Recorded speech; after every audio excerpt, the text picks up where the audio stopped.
सत साहेब जी, आप सबका स्वागत है मेरे न्यू ब्लॉग में। तो आप सबके लिए कुछ बता दें तो मालिक कहते हैं, लोक लाज मर्याद जगत की तरण जो तोड़ भगावे, जब कोई राम भगत गत पावे। तो इसका अर्थ ये है कि लोक लाज मर्याद जगन की जो रीति रिवाज संसार का है सबको त्याग देगा, मालिक के नियम मर्यादे में रहेगा, वो शूरवीर कहलाएगा।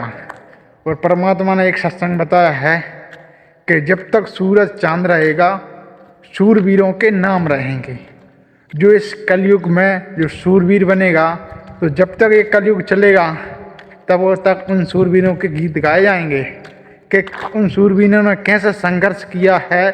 जैसे परमात्मा और भी आज से पहले 6 वर्ष पहले कई सारे भगत हुए थे, तो उनका उदाहरण देकर कथा सुनाते हैं, तो उनसे अपन को कितनी दृढ़ता आती है।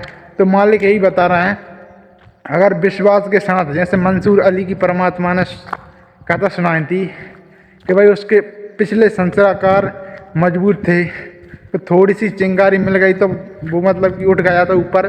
तो जैसे ही अब एक नाम के पीछे, हालांकि वो मंत्र कुछ नहीं था, लेकिन एक नाम के खातिर उसने अपने प्राण त्याग दिए थे, उसने परमात्मा के नाम पर डटा था वो।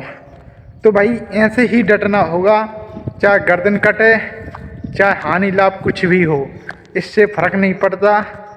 परमात्मा ने क्या बोला कि भाई मेरी शरण में आने के बाद संसार तो जैसा समझ लो राख है, राख, ये बकवास किया करता है। तो इसकी बात तो चौंचलों को अपन को सुनना नहीं है भाई। और अगर कोई कर रहा है तो एक नासमझ सा व्यक्ति, मूर्ख व्यक्ति मानकर उसके विचारों को टाल दीजिए कि भाई इसे ज्ञान नहीं है, और इसे ज्ञान होता तो वह ऐसी बकवास नहीं करता।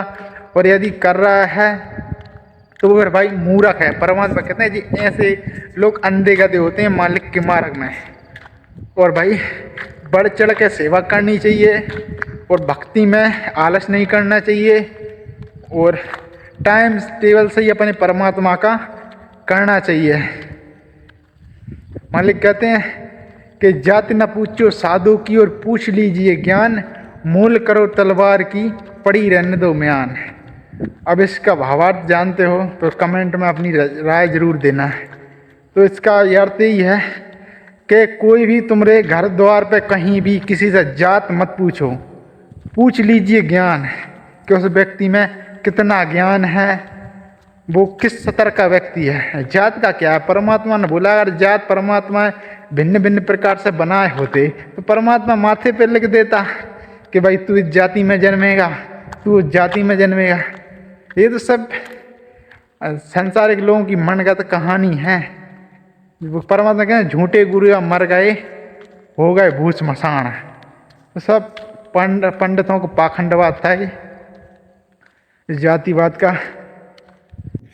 तो चलिए भाई बहनों, आज के ब्लॉग यहीं एंड करते हैं, और मालिक दया करेंगे तो न्यू ब्लॉग में फिर से आएंगे और कुछ विशेष जानकारी के साथ में आएंगे।